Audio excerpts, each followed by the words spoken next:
Hello and welcome to this week's video. I'm sorry if the audio sounds a bit different. I'm in my house back in the Channel Islands for Christmas, so I'm having to record in a room that may have different audio quality to it, I'm not entirely sure. Also sorry this video is a little bit late. This was originally an hour's worth of footage that I had to edit down, and as you can see I've managed to get it down to just under 15 minutes. It was insane, there's a lot I've had to cut out. A lot of it was repetitive, it was me just showing the making process of all of this. But that aside, let's get into what I'm actually doing with this figure. So this is the ToyBiz Spider-Man 2 Dr. Octopus figure.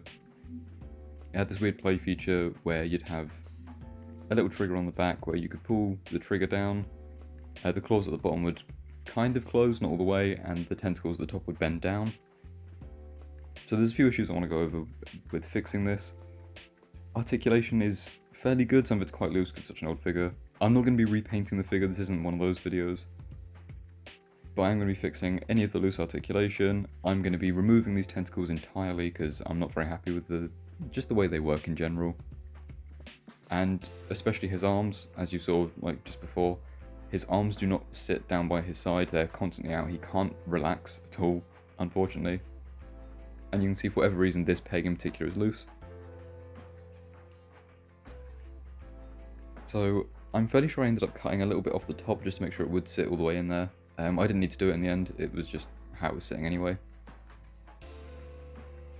But the main thing I use for fixing loose joints is this stuff. You can get it off eBay, I think that's where I got it from. It's just called Kiki Loose Joint Fix, I believe. I think that's all I searched to get it up. You just put a bit in the loose joints. It sets over the course of between 10 minutes and half an hour from what I personally have found. And it seems to fix a lot of the loose joints. There's also a lot of sped up parts in this video just to try and make sure everything gets through. There's some jump cuts that aren't as smooth as my normal transitions, but it was the only way to get this video down to a watchable amount of time. You can see I've also managed to remove his trench coat there. You can see the trigger that does the play feature. I'll be removing all of this, there won't be any play feature left in it afterwards. You can see he's got some really nice butterfly joints as well. I did end up using the loose joint fix in those, just to try and help give them a bit more stability. And you can see me here try and pull the tentacle off, hoping it would just pop out. It did not. So we're down to using pliers and wire cutters. And again, I've sped up this entire process because it took a little bit of time to cut all the way through.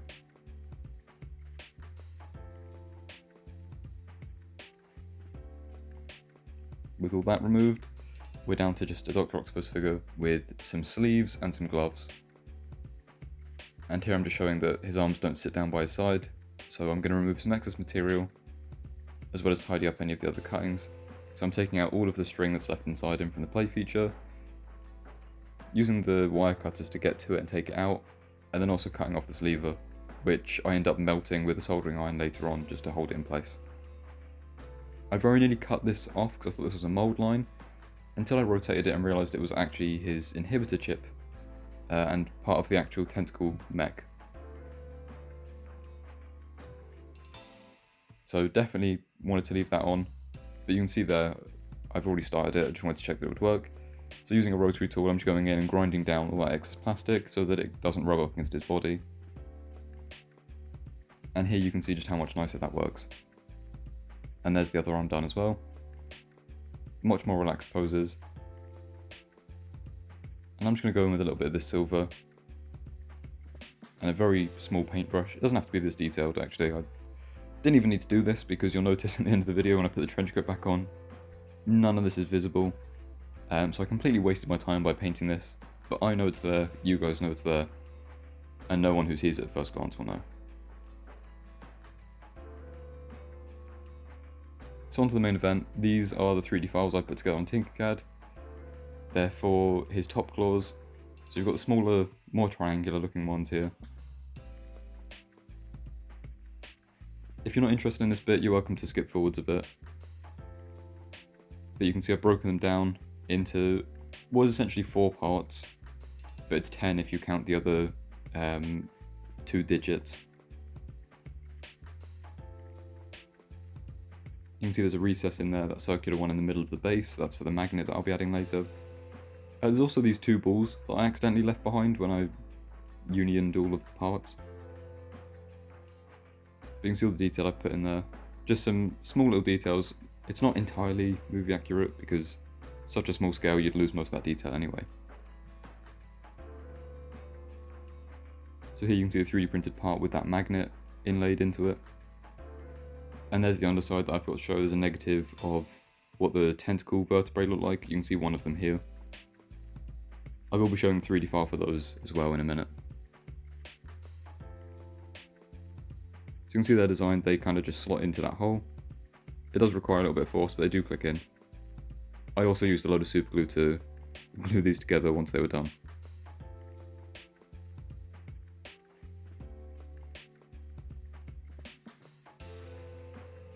And now you can see just how small these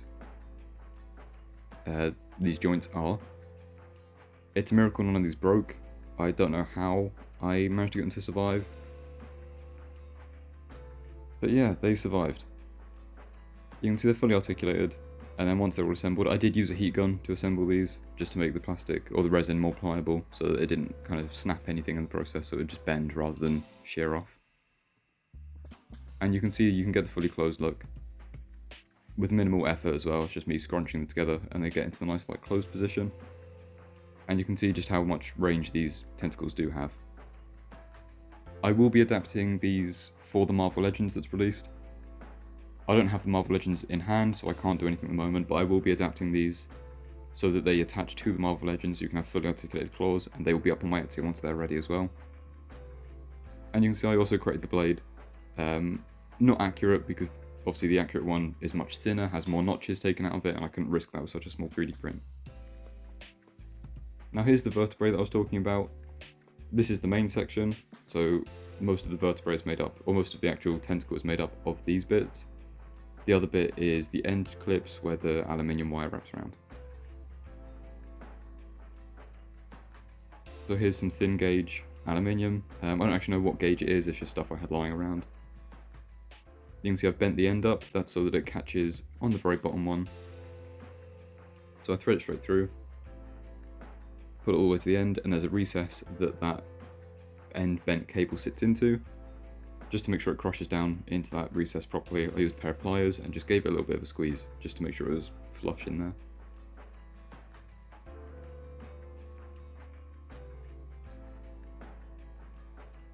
This was one of the longer parts of the video that I've had to cut short, because it was originally half an hour's worth of footage.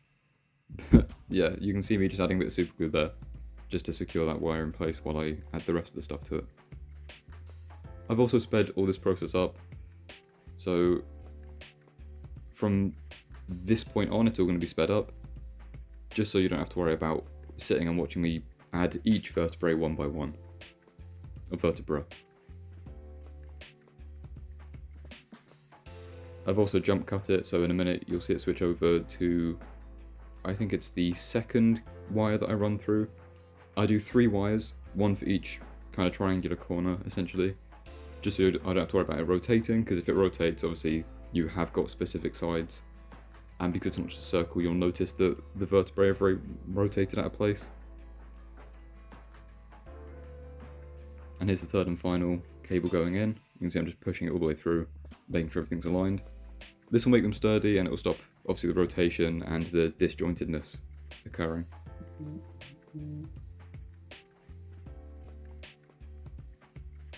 And there we go, that's pretty much the whole thing assembled. So there's no longer the main worry of that rotating and looking ugly.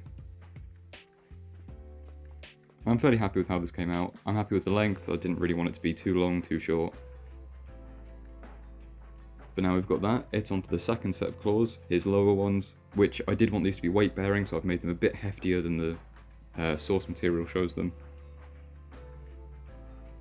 Also because they're 3D prints, I wanted them to have a bit more heft to them, especially with how thin the first set were.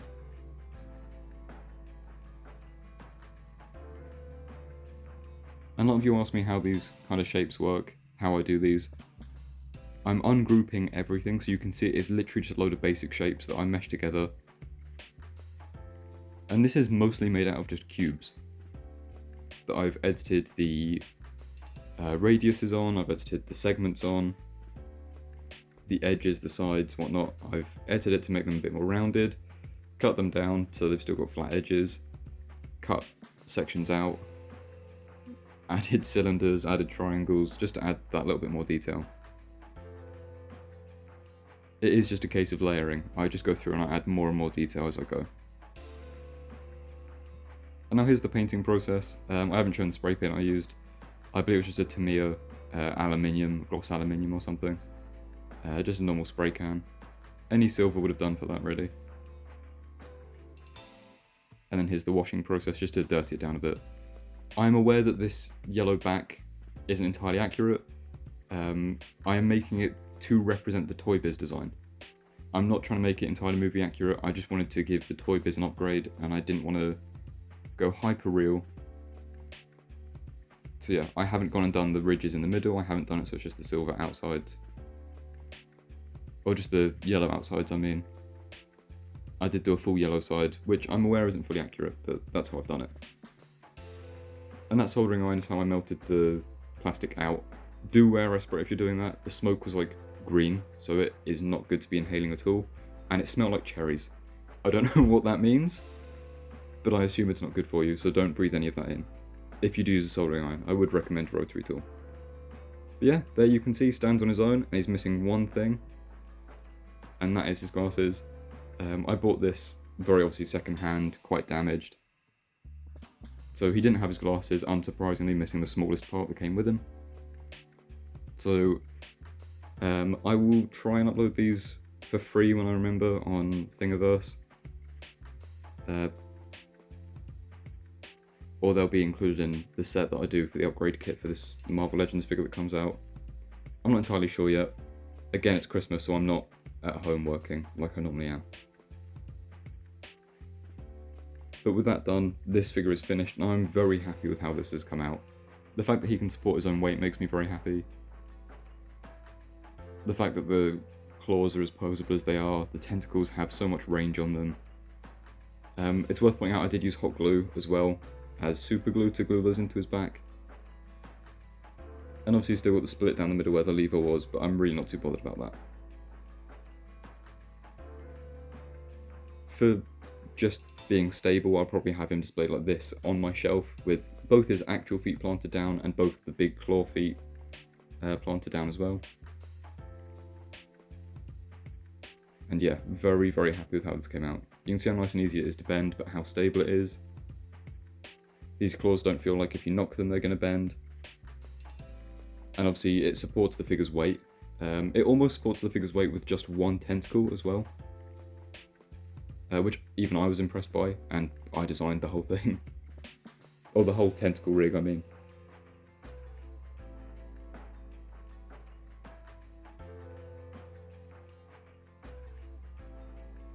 But yeah, very, very happy with how this guy came out. Do let me know what you guys think down below. I do plan on doing the entire trilogy's villains for the Sam Raimi Spider-Man films. So Venom, Harry Osborn, Sandman, the whole lot. And of course the black suit, which I'm already working on, some of you may have seen. If you're a member of the channel, I post updates that are members only stuff for future videos. I also post stuff on Patreon. I don't have any Patreons at the moment, so I don't update it very often. But Patreon I do update as well. So you get stuff ahead of time, both through Patreon and through the YouTube members thing. Obviously it all comes out eventually, it's just you get stuff maybe a couple weeks early, and you get constant update. But yeah, very happy. I did have to use blue tack to get him to hold his glasses like this, but yeah, so happy with how this came out. And of course, I didn't want to leave it just here, I did want to compare him back to the Green Goblin, which I did quite a while ago. But yeah, very happy with how these villains are coming out. But anyway, thank you guys so much for watching. Enjoy your Christmas, have a nice time with your family. If you don't celebrate it, just have a nice holiday in general. But thank you guys so much for watching, and I'll see you in the next video.